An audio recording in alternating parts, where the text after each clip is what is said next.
La religión de hoy día es el dinero. Eso es claro, no podemos negarlo.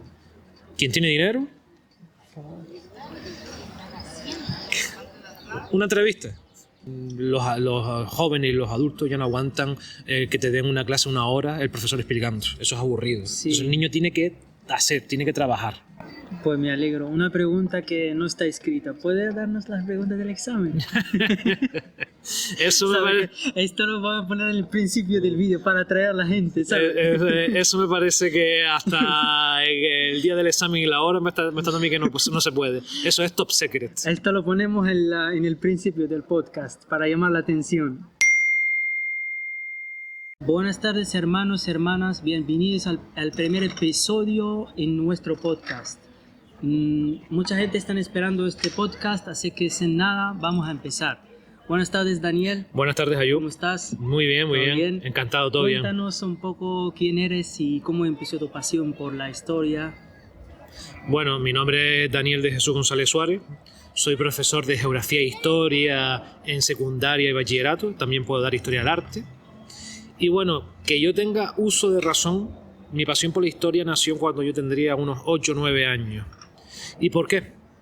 Porque yo tengo una abuela que todavía vive, gracias a Dios, tiene 88 años, vive en el campo, y cuando iba con mi padre a ver a mi abuela, que en aquel momento pues mi abuela era joven, pues mi abuela en el salón tenía una biblioteca de libros, uno de ellos que yo recuerdo que todavía existe, el de Doramas, la historia de Doramas, el héroe canario que luchó contra los conquistadores castellanos, y luego también tenía unos libros sobre temas de agricultura y paisajes de Gran Canaria, Galdar, Arucas, Las Palmas. Pues yo veía todo aquello y me llamaba la atención leer aquello, ¿no? Y también de niño pues me regalaban atlas para mis cumpleaños, pues me gustaba ver las banderas de los países, las capitales de los países, la población de los países, los sectores económicos, industrias, etcétera. Y todo eso me fue llamando la atención con 8 o 9 años. Qué bueno. Cuéntanos un poco cómo era tu infancia, cómo eran las cosas hace un par de años atrás. Mira, yo creo, a día de hoy que tengo 40 años, que yo tuve una infancia muy bonita. Porque yo recuerdo que por lo menos hasta los 13, 14 años, en vacaciones de verano, julio y agosto, siempre iba a la playa de las Canteras, a la playa Chica, con unos tíos de mi madre, tíos abuelos míos, y con mis abuelos. Y íbamos pues todos los primos y por parte de madre y también mis tíos por parte de madre, y ahí nos pegábamos de lunes a viernes a la playa de las Canteras, a la playa Chica. A partir de las 3, 3 y media, 4 íbamos a la playa y merendábamos hasta que anochecía. Y también las navidades las pasábamos juntos, todas mis primos por parte de madre, mis tíos por parte de madre.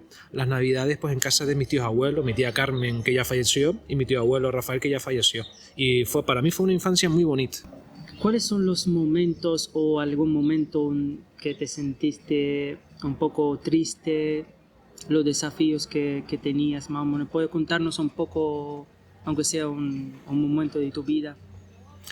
Mira, yo te voy a ser sincero, y un momento muy triste de mi vida, y un momento muy delicado de mi vida, fue hace 10 años, cuando yo tenía 30, en el 2014, noviembre de 2014, porque yo, vamos a ver, yo casi se puede decir que me crié con mis abuelos maternos. Mis abuelos maternos, mi abuelo se llamaba José y mi abuela se llamaba Francisca. Ya mi abuela había fallecido 10 años antes, mi abuelo falleció en noviembre de 2014. ¿Por qué? Porque mi abuelo era un señor de 85 años que se encontraba muy bien físicamente. Él caminaba, no tenía muletas, no tenía bastón, veía y se encontraba muy bien físicamente y todas las mañanas iba a caminar.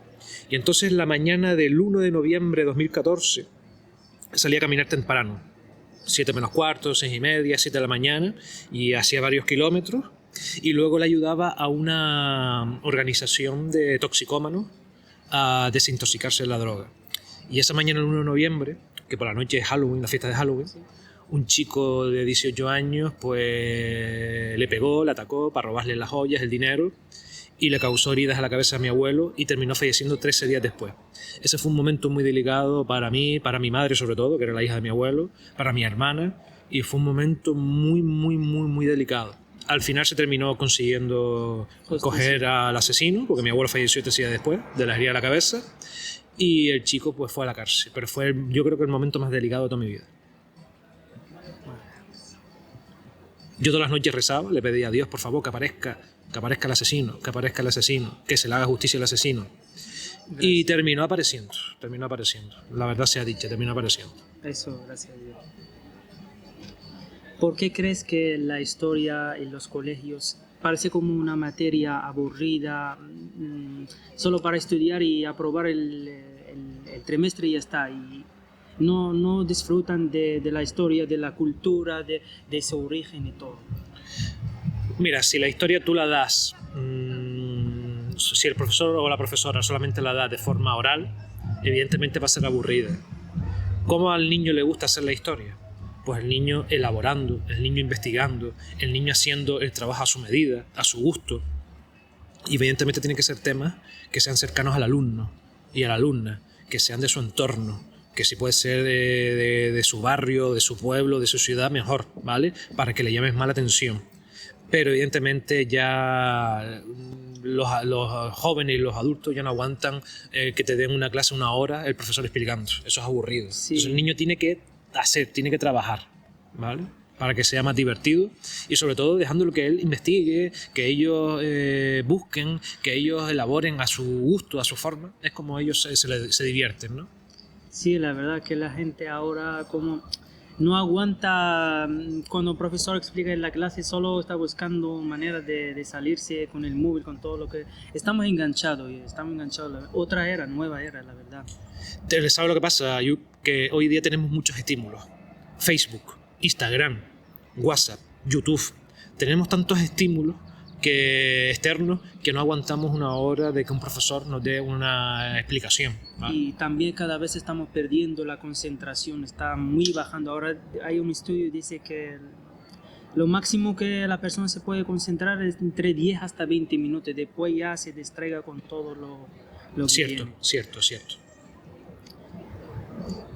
Bueno, ¿qué crees que es lo más desconocido de nuestras Islas Canarias? Lo que, no sé, la gente no sabe. Tú sabes que hay gente que no sabe que nosotros existimos aquí en esta isla. Sí, hombre, yo me imagino. A lo mejor en América ni sabe, en Estados Unidos no saben ni que esto existe o quiénes habitan aquí, ni lo sabrían. La verdad. ¿Vale? De Canarias se desconocen muchas cosas. En primer lugar, la geografía. Exactamente cómo se formaron las Islas Canarias. ¿Vale?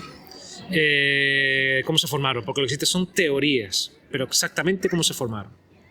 Y en historia, pues, ¿por qué vinieron esas personas del norte de África, vinieron a Canarias? ¿Cómo vinieron? ¿Los trajo alguien o vinieron ellos por su cuenta? Después, sobre todo, falta todavía por conocer cómo vivían el día a día.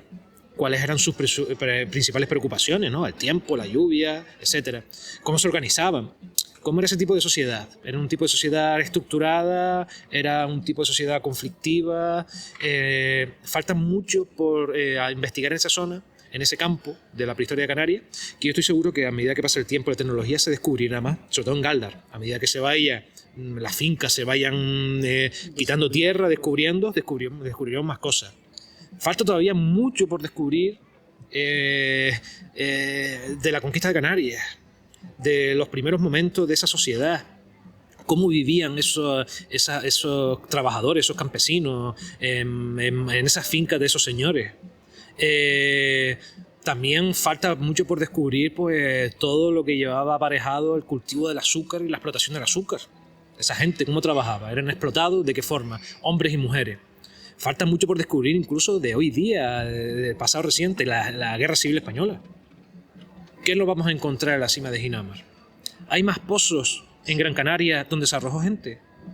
Y no sabemos todavía dónde están, hay muchos. Seguro. Muchas personas desaparecidas, ¿dónde están? ¿Los que fueron arrojados al mar? ¿Cuántos? ¿Hay mujeres? ¿Por qué se hizo eso? ¿Todos los que fueron asesinados o eliminados era gente de izquierda republicana? ¿O no todos? Todavía faltan muchas cosas por resolver de la prehistoria de Canarias y geografía de Canarias, que yo tengo fe de que antes de que yo me muera, muchas preguntas, muchas lagunas se resolverán, otras no, pero muchas se resolverán. Bueno. ¿Qué impacto tenían las primeras rutas americanas en Canarias? Bueno, vamos a ver, Canarias, desde que se terminó la conquista castellana, y ya casi a la misma vez se descubrió América y fueron los barcos hacia América pasando por Canarias. Canarias quedó en esa ruta rumbo a América. Evidentemente, Canarias hasta el siglo XX se puede decir que estuvo casi más relacionada con América que con África, que la tenemos aquí al lado. ¿Por qué? Porque muchos canarios, sobre todo ya a partir del siglo XVIII, siglo XIX, si podían, emigraban a América porque sabían que ahí estaba la fortuna, ahí estaba la riqueza. Y muchos canarios, sobre todo hombres, jóvenes, eran los que tenían, si tenían esa oportunidad, la iban a aprovechar de ir a América para hacer fortuna, sobre todo en los cultivos del azúcar o en otras haciendas, en otros cultivos. ¿Y qué impacto ha dejado América en Canarias? Pues yo creo que nuestras palabras que utilizamos, también, aunque nuestro acento se suele decir que es un acento atlántico, ¿no? Como Madeira, Azores, etcétera, o Cabo Verde, pero también nuestro acento, también en nuestra gastronomía, la papa, el tomate, el millo, el aguacate, y sobre todo esos parientes que iban a Cuba o iban a Venezuela, que mantuvieron relaciones con la gente que se quedó aquí en las islas, ¿no? Por eso América siempre va a traer un buen recuerdo a los canarios, porque muchos canarios hicieron fortuna o muchas familias de aquí salieron adelante gracias al dinero que enviaron esos indianos que fueron, ¿no?, a América. Bueno, ¿cómo ves la influencia geográficamente de Canarias, la situación donde está entre África y España? ¿Qué puede aportar más o menos? Bueno, vamos a ver, Ayub. Canarias son 7 islas, 8 islas, pequeñitas, fragmentadas. No tenemos recursos, no tenemos petróleo, no tenemos gas, que es lo que hoy día da riqueza, ¿no? Estamos alejados de la península, que por así decirlo es la capital del país. Sin ser eso, a nivel cultural y a nivel geográfico, la situación de Canarias no es mala, porque siempre ha sido un cruce entre Europa, África y América. Canarias tiene un clima pues bastante benigno todo el año, unas temperaturas agradables, un clima agradable aunque cada vez llueve menos, y eso está afectando a la sequía. Bueno, está afectando a nivel mundial la sequía, el cambio climático, el calentamiento global. El problema de la situación de Canarias hoy día todo, Ayub, es economía, todo es dinero. Entonces el problema de esa lejanía con España o de esa lejanía a África está en la economía, ¿vale? Y sobre todo que en los últimos 20, 30 años nos hemos querido solamente centralizar en el turismo.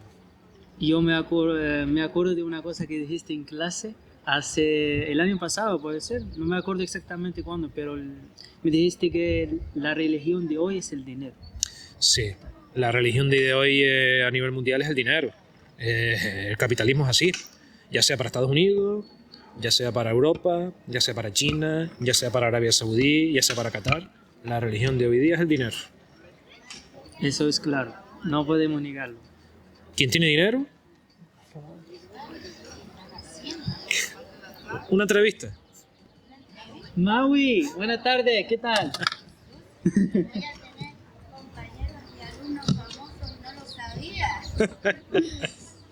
Cuídate, nos vemos. Bueno. Todo bien. Todo bien. Piensa que Ayub, que quien tiene dinero hoy día tiene poder. Sí, verdad. Porque puede hacer negocios, puede saltarse la ley, puede contratar buenos abogados. Y hoy día es el dinero. Y ahí tenemos en Estados Unidos ahora mismo, recientemente, un presidente que ha sido ajusticiado, que ha sido condenado, pero que a la gente le ha votado, le da igual que haya hecho lo que haya hecho. Le ha votado, porque es un multimillonario, para ellos, como es un multimillonario, es un hombre de éxito, y eso es lo que manda hoy día, tener dinero. La verdad. Tener riquezas materiales, más que riqueza de valores. ¿Cuál es la mayor lección que podemos aprender de la romanización de la España ibérica? La mayor lección que podemos aprender de la romanización de la Hispania ibérica. Sí. Eso es una pregunta complicada, porque vamos a ver, Hispania fue una provincia del Imperio Romano, los romanos llevaron a cabo la romanización de la península ibérica, los íberos y los celtas y los celtíberos Pues aprendieron latín, aprendieron el derecho romano, que son las leyes de Roma, el uso de la moneda, la vestimenta, la producción agrícola, olivo, vid y trigo, la minería, la ganadería, pero eso costó vidas incluso. Tú piensas, todos esos trabajadores que trabajaban en minas de la Hispania romana, sacando oro o sacando otros recursos, muchos hombres murieron ahí. También había mujeres que trabajaban de doncellas en casa, de ama de sirvientas. También a saber a qué costa eran esos trabajos, ¿no? Quizás la romanización, lo único positivo que se puede sacar es que se uniformizó toda la península ibérica bajo una misma lengua, una misma religión, una misma cultura, una misma economía. Lo que sirvió fue para uniformizar lo que fue la península ibérica. Pero siempre tenemos que pensar los pros y las contras de los procesos históricos. En los contras, te digo, muchos hombres murieron, muchos hombres fueron forzados, fueron esclavizados, siervos, las mujeres igual. Nunca podremos saber cómo eran tratadas esas mujeres doncellas en las casas de los señores, de los grandes señores romanos que vivían en la península ibérica o en todo el imperio. Y sobre todo que estaban obligados y que tenían que pasar por el aro, ¿no? Yo lo único positivo es eso, que si acaso se uniformizó toda la península ibérica bajo unos mismos parámetros y que eso fue la base de luego la Edad Media. Porque aunque luego vinieron los visigodos y luego vinieron los musulmanes a la península ibérica, la base de la península ibérica era hispano-romana. Esa gente era hispano-romana. Por cierto, los musulmanes, que una pregunta que siempre pregunto, en la Edad Media, o hace un par de muchos años, ¿cómo era la convivencia entre los musulmanes, los judíos y los cristianos en Andalucía? Porque se ve como siempre hay una imagen de que los musulmanes son tata. No vamos a decir esa palabra porque YouTube nos va a banear. Bueno, siempre hay un mal interpreto de los musulmanes, pero la verdad que en una época los musulmanes, los judíos, los cristianos vivían de top.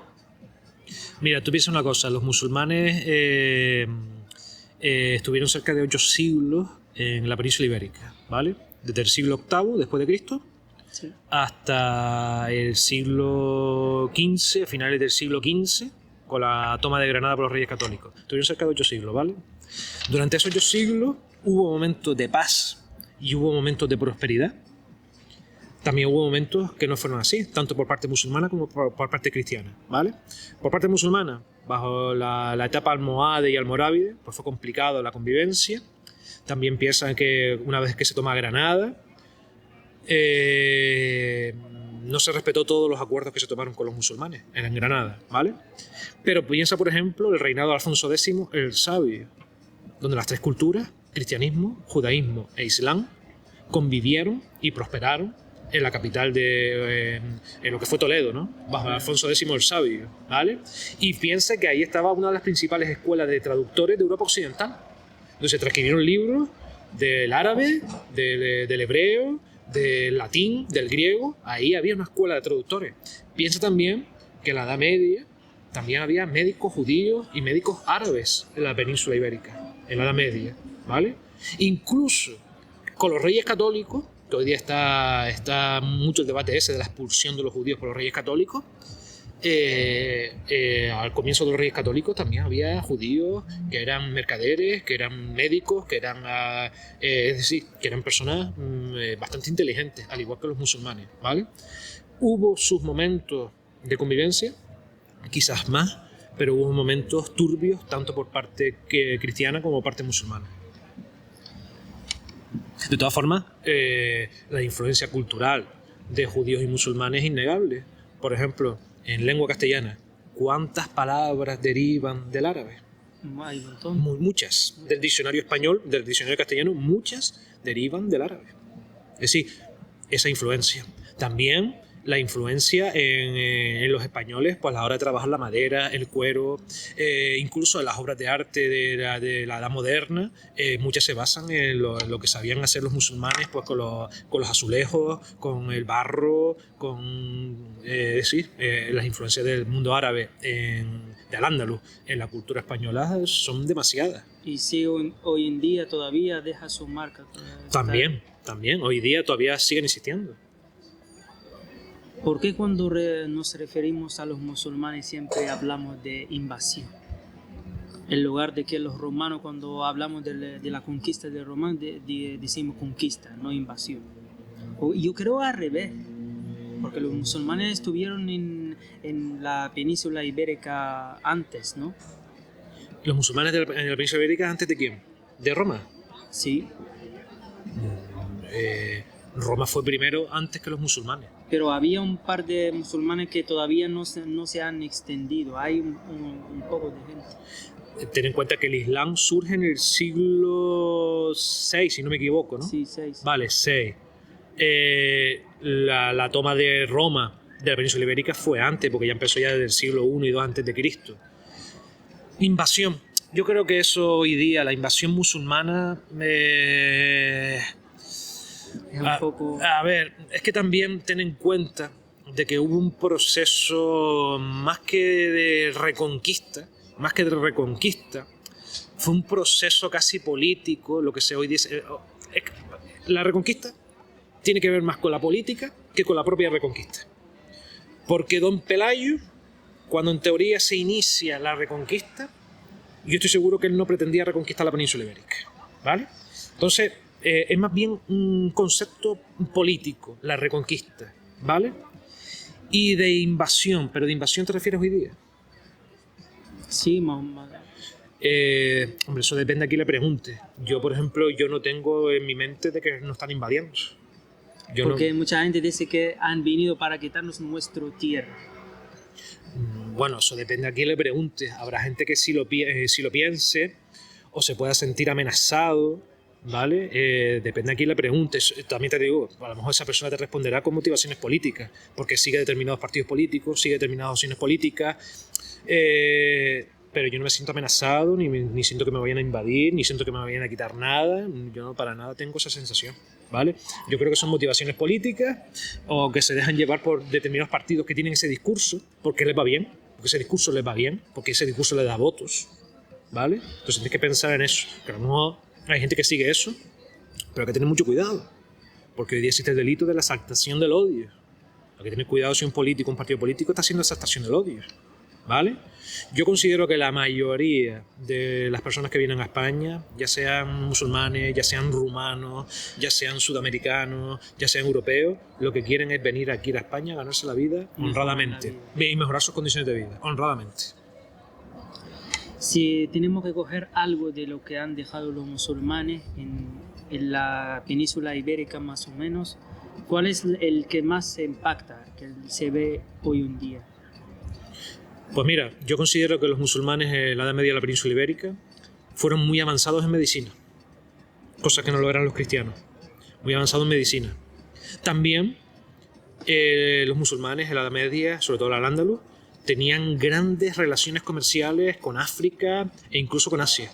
Por eso se introdujeron muchos productos, cultivos, etcétera, de esos ámbitos africanos, asiáticos en la península ibérica, ¿vale? Tú piensas que el califato de Córdoba, con Abderramán III, que Abderramán III era musulmán pero nació en España, en la península ibérica, era un centro comercial importante en Europa occidental. Ahí se manejaban monedas muy fuertes en aquella época, en aquel mundo, el dinar de oro o el dirham de plata. Sí. ¿Vale? Y hoy día, lo que estamos hablando antes, de ciertos partidos políticos, de ciertas opciones políticas, menosprecian a Abderramán III, cuando Abderramán III nació en la península ibérica, cuando Abderramán III era califa, que tú sabrás lo que el significado tiene un califa, que era como medio pelirrojo, ¿vale? Es decir, y Abderramán III fue uno de los grandes políticos o grandes reyes de aquella época en Europa occidental. Medicina, relaciones comerciales, economía, también, ¿qué más? También higiene personal. Los musulmanes en la península ibérica eran muy aseados, eran muy limpios para lo que se vivía en Europa occidental en aquella época.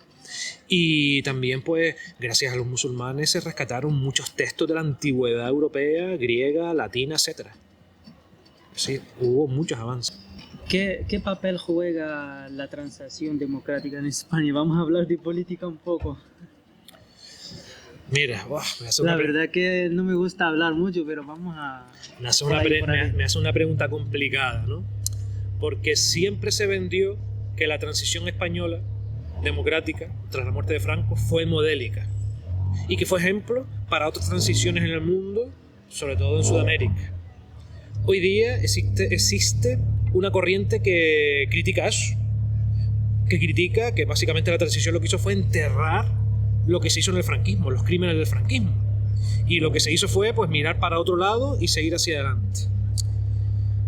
Esto es muy complicado, Ayub, porque yo me pongo a pensar ¿de qué forma tú podías implantar en España la democracia? Porque la democracia en España se implantó para que España entrase a la Unión Europea, que por Europa pasaba el tren de la modernidad para España, y sobre todo para que España entrase en la OTAN, ¿vale? La mayor organización político-militar que existe en el mundo. ¿Cómo tú podías implantar en España la democracia cuando las fuerzas y cuerpos de seguridad del Estado, Guardia Civil, Policía, Ejército, eran franquistas? Cuando los jueces eran franquistas, cuando muchos empresarios o terratenientes eran de ideal franquista. Porque el franquismo no terminó cuando murió Franco el 20 de noviembre de 75. El franquismo siguió existiendo en la mentalidad de mucha gente. Incluso se podría decir que a lo mejor hoy puede existir personas con ideal franquista. Entonces, ¿de qué forma se hubiese hecho sin implantar la democracia teniendo en cuenta todo eso? Yo no digo que se haya hecho bien, pero creo que era la única forma en la que se podía haber hecho. Mi opinión, porque es una pregunta complicada. ¿Cómo ha cambiado la interpretación de la guerra civil hoy en día en España en relación con todo lo que pasó con la Primera Guerra Civil? Vamos a ver. En la actualidad, aquello fue una guerra. Actualmente ya se le llama la Guerra de España, más que guerra civil, la Guerra de España. Incluso ya se ha cambiado ya todos esos conceptos. Ya no es bando nacional como en la época de Franco, el franquismo, y bando rojo. Hoy día se llama al bando de Franco o bando sublevado, o bando rebelde o bando franquista. Y al bando republicano pues se le llama bando republicano, bando leal o bando gubernamental. Ya empezando por ahí, ya los conceptos han cambiado. ¿Y aquella guerra por qué se originó? Yo, para mí, por lo que he leído, por lo que he estudiado, por lo que sé, aquello fue un golpe de Estado contra las reformas que planteó la Segunda República. La reforma religiosa, es decir, separar Estado-religión, no dar nada de dinero a la Iglesia. Reforma agrícola, expropiar tierras, sobre todo sin aprovechamiento, para dársela a los jornaleros sin tierra. La reforma también administrativa de España, dar la posibilidad de conceder estatutos de autonomía, sobre todo a los nacionalismos históricos de España, Cataluña, País Vasco. También la reforma militar. En España en aquella época, debido a los militares africanistas, tenía un exceso de oficiales, que era mucho dinero, lo que había que pagar de sueldo. Entonces, conceder retiros anticipados a esos oficiales que quisiesen. Pues yo creo que fue un golpe de Estado de las élites españolas conservadoras que vieron amenazado su estilo de vida, que estaba acomodado durante décadas o siglos. Entonces esa gente fue la que patrocinó el golpe de Estado contra un gobierno constitucional, un gobierno legal, un gobierno legítimo y apoyado por países fascistas como la Italia de Mussolini o la Alemania nazi de Hitler. Es decir, la guerra civil del 36-39 para mí tiene esa lectura. Fue un golpe de Estado contra un gobierno democrático, un gobierno legítimo y un gobierno legal, ¿vale? Y constitucional. Y luego se implantó pues, una dictadura de 40 años que, si no fue los 40 años fascistas, tuvo una parte fascista, totalitaria, ¿vale?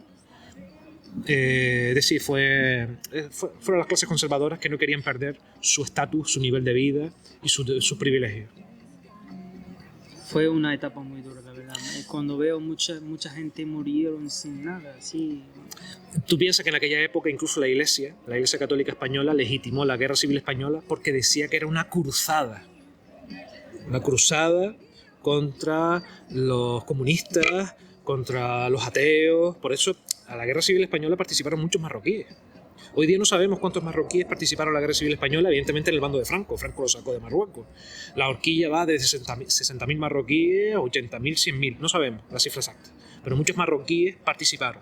Sobre todo se convenció a esos marroquíes porque la lucha era contra los ateos, los comunistas, los rojos, etc. Pues muchos iban a luchar contra eso, ¿vale? Es decir, fueron utilizados como carne de cañón, básicamente. Nada. ¿Qué crees que puede aportar España al entendimiento de las demócratas de hoy que tenemos en los partidos? España, pero España, ¿cómo? Me refiero a más o menos con los partidos que hay de momento. ¿Qué puede aportar España a estos partidos por la cultura que tiene?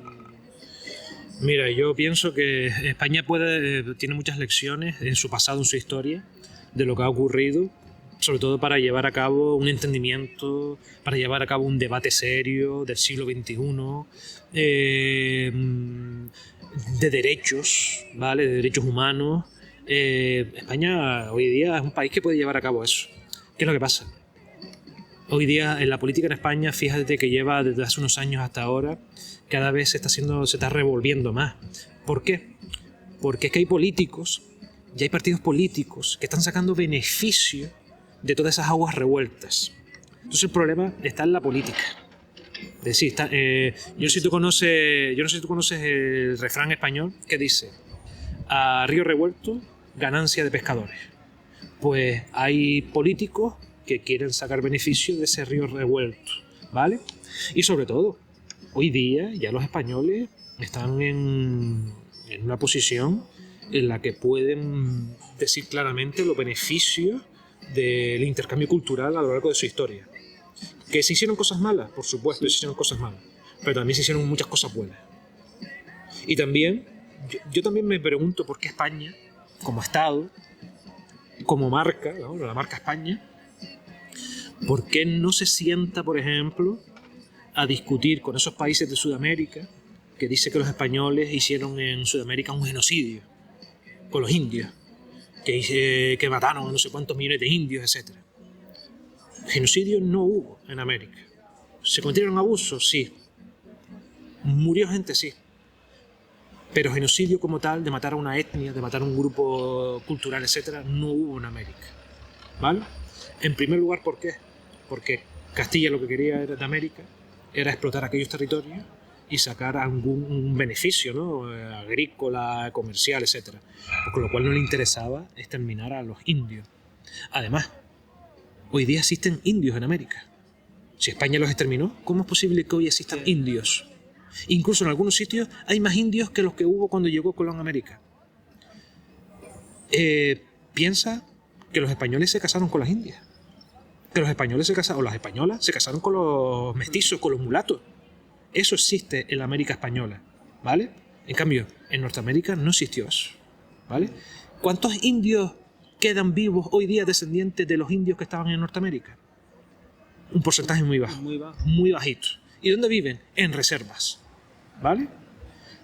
Incluso los españoles, Francisco de Vitoria, etcétera, fueron los primeros en la historia que hablaron de unos derechos para las personas, en plena edad moderna, mucho antes que los derechos humanos que se establecieron después de la Segunda Guerra Mundial por la ONU. Sí, ya había españoles que hablaban, o el padre Bartolomé de las Casas, que defendía los derechos de los indios. Yo creo que en la cultura inglesa no existe eso. Hay muchos países también que la verdad esta cultura no lo tienen ellos. España puede vender de su historia cosas muy buenas, como esa preocupación por los indios, esa lucha por los derechos de los indios, también el intercambio cultural, ¿vale? Piensa que la sociedad sudamericana es mestiza la sociedad sudamericana, ¿vale?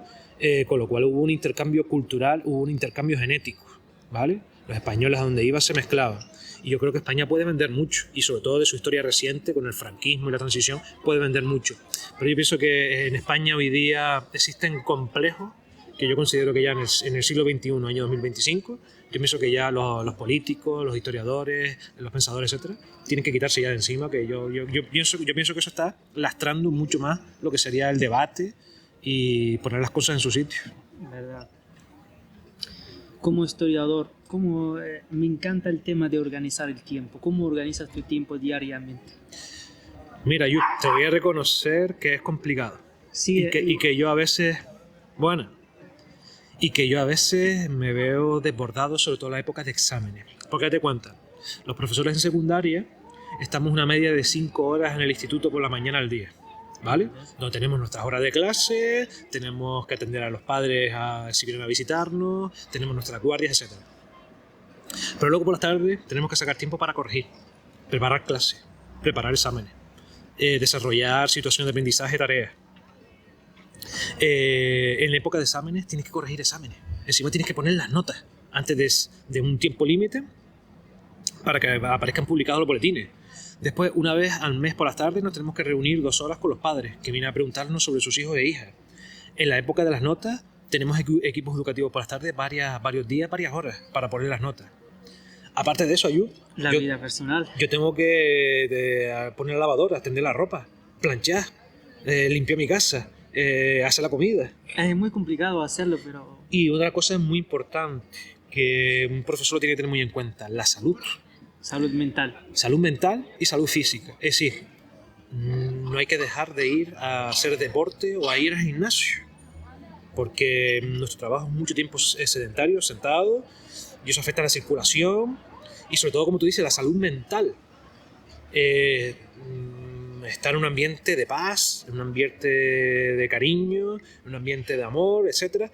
Porque nuestro trabajo casi todo es mental, y una persona que no está bien mentalmente, porque los profesores también se separan, se divorcian, claro, se les muere un familiar. Sí, no son robots, son humanos, ¿vale? Es decir, es complicado, pero sí. Entonces, ¿cómo me organizo yo mi tiempo? Todos los días, un poquito por la tarde, y a veces coger también del fin de semana, que no debería, pero a veces también cojo del fin de semana, el sábado y el domingo, para ponerme a trabajar. ¿Usas alguna herramienta digital más o menos, o solo prefieres el planificar con papel y bolígrafo tradicional? No, yo hoy día utilizo mucho el Access para poner notas, Microsoft Access. Ahí pongo las notas, los días que me viene el alumnado a mi clase, etc. También los Word, voy escribiendo lo que voy haciendo, por dónde me he quedado con los alumnos en clase. Son mis notas, mis herramientas. Incluso cuando me reúno con la orientadora en la reunión de tutores, todas las actas, con lo que se hace en cada sesión, lo anoto en un Word que tengo en mi carpeta en mi ordenador. Incluso las reuniones de coordinación, etcétera, lo anoto en un Word, todo lo que se desarrolla, y lo guardo. Yo trabajo mucho con digital, en papel muy poco. Solamente tengo la copia de las notas en un libro del profesor en papel para tener las 2 copias, pero casi todo digital. ¿Sabes? La herramienta de Google Keep es muy fácil, ¿sabes? Donde pones las tareas, cuando lo haces check, check, check. ¿Esto no lo usas? Vale, no, hubo una época en la que manejaba iDoseo de Apple, que es muy parecido a eso, ¿vale? Donde tú, por ejemplo, pones unos ítems, ¿sí? Y cuando lo cumples, pues chequeas o pones notas, etc. ¿Sabes esa sensación cuando cumples algo y pones check? Hombre, sensación muy... me imagino, porque yo a veces lo he hecho. Cuando he puesto varias cosas que tengo que hacer y las voy cumpliendo, pues como que me desahogo un poco. ¿Cuál es tu mayor secreto para mantenerse entre tu vida académica de enseñar a la gente y tu vida personal? ¿Algo, un secreto? Un secreto. Vamos a ver, yo intento dormir mínimo 7 horas al día, intento descansar, porque ha habido veces que por cuestiones personales no he podido descansar y sé que eso me afecta mucho a mi rendimiento como profesor. Intento descansar mínimo 7 horas al día. Intento mínimo hacer 1 hora de deporte al día, ya sea correr, sea lo que sea, intento hacer 1 hora de deporte al día. Intento también, dentro de lo que puedo, alimentarme bien, ¿vale?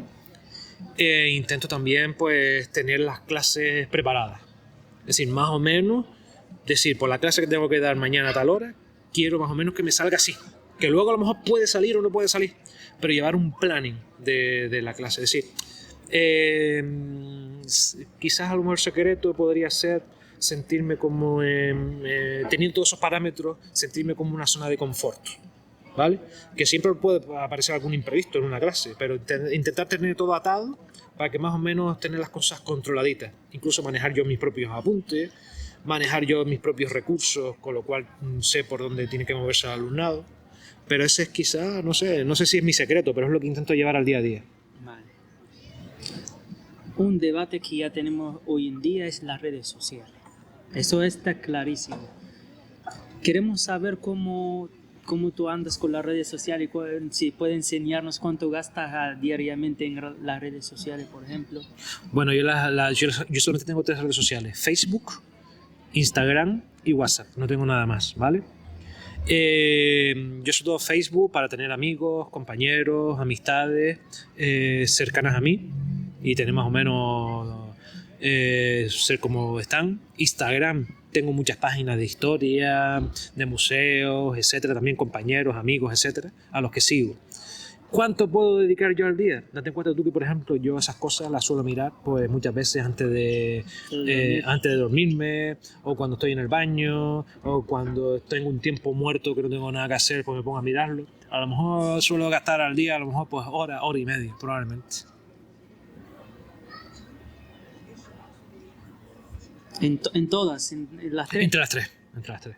Ah, esto está bien. Porque hay mucha gente que gasta solo en Instagram 4 horas, 6 horas. Date cuenta tú que cuando yo estoy en el instituto, el móvil, el WhatsApp, por ejemplo, no lo miro. Eso lo miro cuando salgo de mi casa y a lo mejor tengo grupos donde tengo un montón de mensajes y los leo cuando llego a mi casa. Pero yo en el instituto no manejo el WhatsApp. Mi familia sabe que si yo estoy trabajando, o me llaman al móvil y yo en el recreo a lo mejor o en un momento los puedo llamar, o que llamen al centro y que ellos se comunican conmigo cuando es algo muy urgente. Imagínate que yo tenía más de 5 redes sociales solo en Facebook, 5 cuentas. Y Instagram también. Ahora uso solo YouTube y WhatsApp de momento. Y Gmail, que a veces entro porque estoy apuntado en un par de newsletters para que me da información y todo. Pero antes era complicado porque tenía una cuenta solo para los profesores. Le contesto a los profesores por Facebook. Después otra cuenta por los amigos. Es que me pierdo. Y es una cosa que no se puede controlar. Yo con Instagram también perdía mucho tiempo, la verdad, 12 horas, 14 horas en verano, no hay nada que hacer, trabajar y después... Tú piensas, Ayub, que yo, por ejemplo, en Facebook tengo muchas páginas pues, de historia, de historiadores, sigo historiadores en Facebook, ¿no? Como Julián Casanova, me gusta mucho, que está en Estados Unidos y trabajando, museos, también me gustan mucho las páginas de paisajes, y en Instagram igual. Ese me gusta, y a lo mejor me conecto y me sale a la primera página, pues hoy vamos a hablar de la batalla de Stalingrado, y entonces ya eso me engancha y me pongo a leerlo, ¿vale? Yo solamente he manejado esas 3, nunca he manejado más, ni TikTok, ni X ahora, no, son esas 3, WhatsApp, Instagram y Facebook. ¿Y cómo crees que un joven más o menos de los entre 20, como yo, 20, 18, un poco menos, puede más o menos un consejo o algo para que intente reducir el tiempo que pierde en las redes sociales? Date cuenta que la gente joven tiene otras motivaciones que ya la gente de mi edad, que yo tengo 40. A lo mejor la gente joven en las redes sociales pues son más bien para hacer amistades o seguir a personas o influencers, ¿no? Que se le llaman hoy día, etc. Entonces yo siempre le diría que el tiempo es muy valioso y el tiempo vale oro, ¿vale? Entonces ya para mí una hora y media al día en redes sociales es preocupante. Pues yo creo que a partir de hora y media se lo que se va a mirar y se controle, ¿vale? Si se controla lo puede llevar todo, ¿vale? Pero es que está perdiendo de 24 horas al día bastante tiempo en redes sociales. Nos gustaría después ponernos un par de, cuando llegues a casa, cuando tienes tiempo, nos pones un par de consejos ahí, aunque sea 3 o 4, lo ponemos en el comentario, en la descripción del canal, para que la gente se motive un poco. Porque vale. Es que está saliendo de las manos, la verdad. El tema es que en un móvil tenemos todo. Tenemos la tarjeta para pagar, sí. Tenemos la radio, tenemos televisión, tenemos cómo seguir a tal persona, podemos ver películas en un móvil. El tema es que en el móvil hoy día lo hacemos todo. Y ya hemos perdido las relaciones sociales, las relaciones personales, el cara a cara, se ha perdido todo eso. Sí. Y sobre todo el móvil nos hace perder mucho tiempo, muchas veces en boberías. Y la verdad, ahora te pones con tus amigos, con tu familia, todos sacando móvil, todos. Y también ten en cuenta la gente que hace un uso incorrecto del móvil, vídeos, grabaciones de audio, sin pedir permiso, fotos. Me alegro. ¿Cuál es el libro más que te impactó en tu vida? ¿O algún libro que has leído y te sentiste que te cambió la vida al mejor? Mira, no te voy a decir que me he leído muchos libros, pero no me he leído libros. Pero hubo un libro que me leí en plena pandemia, en el 2020, de Gabriel García Márquez, 100 años de soledad. De soledad, ¿no? Yo se lo recomiendo. Fue un libro que cuando yo lo terminé de leer me dieron ganas de llorar. Porque decía, ¿por qué? ¿Por qué te terminaste ahora? ¿Vale? Fue un libro que me encantó. Sobre todo yo desde que me leí ese libro, para mí es un lugar de ensueño Macondo, ¿no? Entonces yo les recomiendo ese libro. Si vamos a hablar de tema de historia, un libro que me impactó cuando me lo leí, un libro de un historiador inglés, Ronald Fraser, que hizo un libro de historia oral de la Guerra Civil Española. Recuérdalo tú, recuérdalo a otros, donde escribe ese libro de la Guerra Civil Española en función de historias orales a personas a las que él entrevistó. Y para mí las historias orales profundiza más que la propia historia de documentos, de papeles, como una historia más caliente, por así decirlo. Y es una historia que muchas veces tú ni te podías haber pensado que ocurrió así de esa forma, ¿vale? Entonces, que yo tenga en mente ahora mismo esos dos libros. Pero bueno, de niño me leí La Umbría, de Alonso Quesada, me encantó, La Umbría.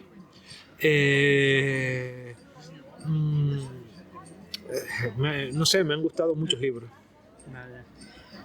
¿Cómo crees que ahora la gente puede concentrarse? Por ejemplo, a mí me gusta leer. Tengo un Kindle, que es un electrónico, como un móvil grande, solo para leer nada más. Lo tengo en inglés y español. Me gusta leer. Con mi concentración, cuando leo, mejor que nada. El móvil lo apago, lo pongo fuera de la habitación y pongo una hora, lo que sea. Hay gente que utiliza el método Pomodoro, no sé si tú sabes cuál es. Sí, yo lo utilizo también. Vale, hay gente que utiliza ese método y le va bien.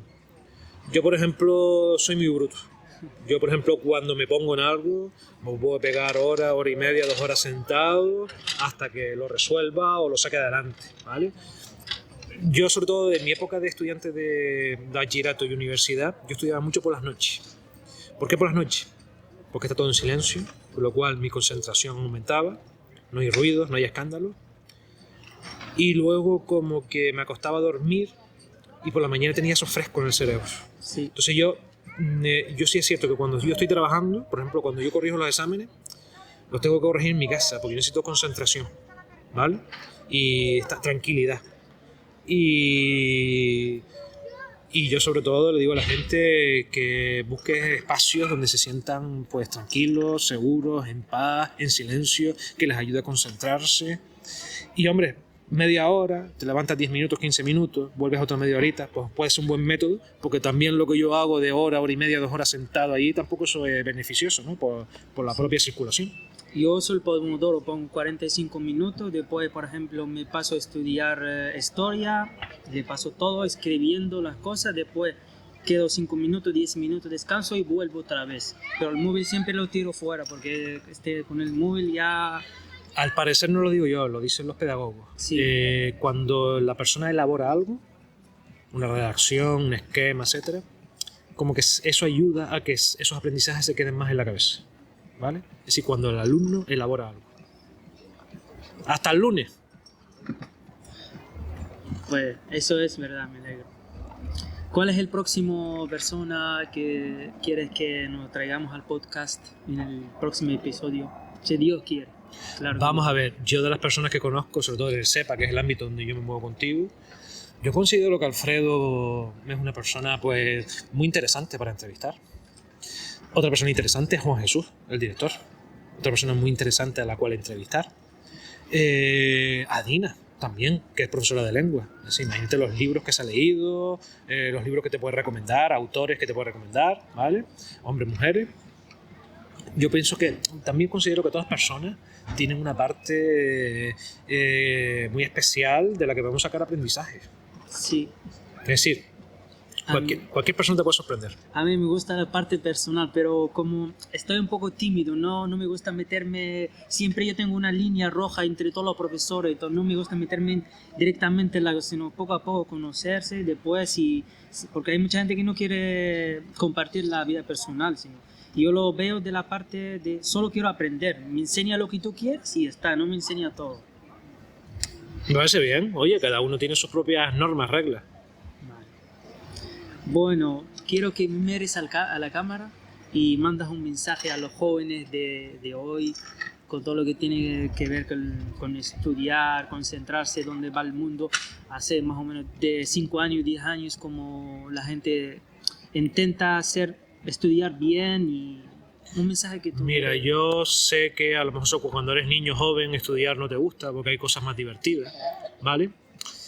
Pero la única manera de combatir al sistema actual, ¿no?, que quiere encasillar a la gente en ciertas funciones o trabajos, es estudiar. Estudiando se prospera en la vida. No solamente porque vos puedas conseguir un buen trabajo, sino también porque estás creciendo espiritualmente, ¿vale? Y yo pienso que a este mundo hemos venido pues a crecer espiritualmente, a conocernos, a conocer personas, a aprender, ¿vale? Es a lo que hemos venido a este mundo. Yo sé que lo más fácil es quedarse en un sillón, en una cama, jugando a la Play o viendo las redes sociales, pero de esa forma no vamos a crecer, ¿vale? Y sobre todo, cada uno sobresale en algo, en historia, en matemáticas, en lengua, en economía, pues hacer lo que nos gusta y con total libertad, ¿vale? Pero yo les animo a que estudien porque es la mejor forma de romper, ¿no?, esas barreras que nos pone el sistema muchas veces de no querer que prosperemos o que mejoremos en nuestra vida. Y sobre todo a nivel personal es la mejor forma para crecer. Pues ya sabes que cada uno mira lo que le toca, porque cada uno sabe cómo intenta encontrar tu balance entre estudiar. No dejas de estudiar. Una cosa que yo escuché de muchos profesores, que estudiar no es el colegio. No. Sino estudiar va contigo todo el resto de tu vida. Tú intentas buscar lo que te gusta, lo que, por ejemplo, a mí me gusta lengua, pues intento el resto de mi vida aprendiendo, mejorando, no el estudiar. Hay una cosa, diferencia entre, una pregunta que me vino ahora, hay una gran diferencia entre estudiar y enseñanza. Sí, porque muchas veces estudiar lo enfoca al alumnado a sacar buenos resultados en los exámenes, pero luego hace el examen y se olvida. En cambio, el aprendizaje, si es significativo, se va a mantener durante o toda tu vida o gran parte de tu vida, ¿vale? Entonces esa es la diferencia entre estudiar y aprender, ¿vale? O aprendizaje y enseñanza, que es lo que tiene que también motivar un poco un profesor o una profesora, que aprenda, que enseñar, ¿vale? Más que sacar resultados académicos. Pues, ¿hay alguna pregunta que te gustaría que lo preguntaron antes y no le pregunté? ¿Que alguna pregunta que me gustaría que me hicieses a lo mejor? Sí.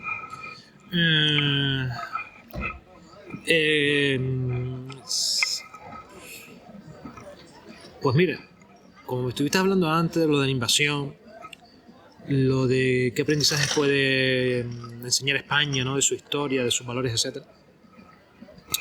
Si yo tengo fe en que algún día la humanidad pues entienda de qué va esto de vivir en el planeta, yo pienso que sí, que algún día la humanidad, no sé si en este siglo o cuándo, la humanidad se dará cuenta de que a este planeta, en primer lugar, vivimos en este planeta que es nuestra casa, que tenemos que cuidarlo, que lo estamos maltratando y lo estamos castigando todos los días.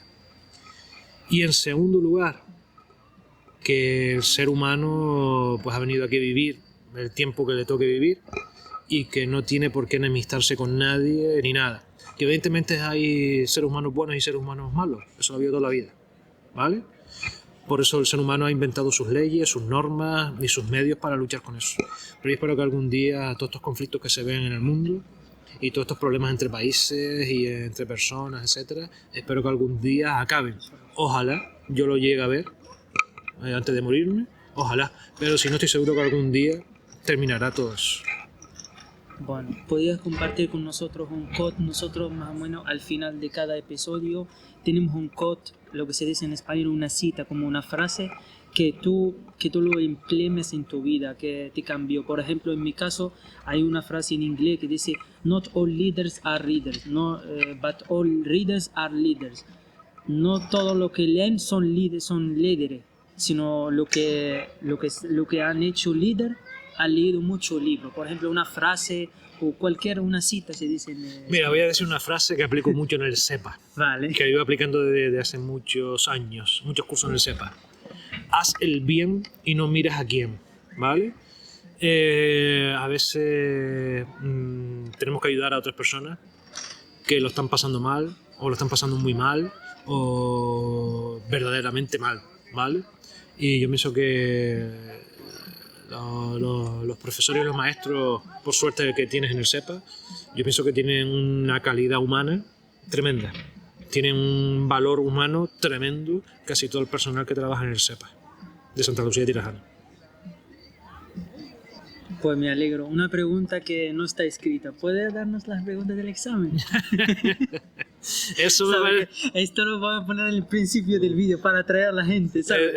Eso me parece que hasta el día del examen y la hora me está dando a mí que no se puede. Eso es top secret. Esto lo ponemos en el principio del podcast para llamar la atención. Pues... Muy bien, pues yo quisiera darle ánimos a todos y a todas de que cumplan sus sueños, de que elijan lo que ellos quieran hacer, de que elijan lo que ellos quieren estudiar, que tengan mucha suerte y mucha salud, les deseo a todos también, porque la salud es lo más importante que hay en esta vida, y que si realmente nos lo proponemos podemos conseguir todo lo que queremos. Pues muchísimas gracias, Daniel, por invitarme y por aceptar mi invitación. Por supuesto. Me alegro, muchísimas gracias. Yo te quería dar las gracias a ti por el cariño con lo que has hecho esta entrevista. Te agradezco también en que hayas pensado en mí, en hacerme esta entrevista. Y oye, yo me lo he pasado bien. He estado una tarde aquí fresquito en vecindario, he visto pasar gente, un atardecer muy bonito y he estado muy cómodo y bueno, y he dicho lo que yo más o menos creo. No es que lo que yo diga sea así, pero es más o menos lo que yo creo y muchas cosas como me gustaría que el mundo fuese, ¿no? Que el mundo estuviese. Sí, cada uno por su perspectiva, por lo que ve, lo que puede mejorar. Pues muchísimas gracias, hermanos y hermanas. Nos vemos en el próximo episodio, si Dios quiere. Y voy a dejar las redes sociales de Daniel todo en la descripción. Ya saben lo que tienen que hacer. Muchísimas gracias y buenas tardes. Gracias, muy amable. Daniel. Muchas gracias, Igualmente. muy amable. Ay, salió buenísimo. Sí, hombre, a mí me gustó. Sí. Estuvo entretenido esta charla. Muchas cosas. Yo descubrí muchas cosas. Sí. Sabe, a la hora de editar, después cuando lo edites aprendes más, porque Claro. repites todo lo que has hecho, la verdad. Claro. Me lo he pasado bien, Ha sido todo un poco, personal, Sí. historia, profesional, académico, Sí. de todo. Ha sido ahí un abanico grande. Una mezcla de todo. Una mezcla.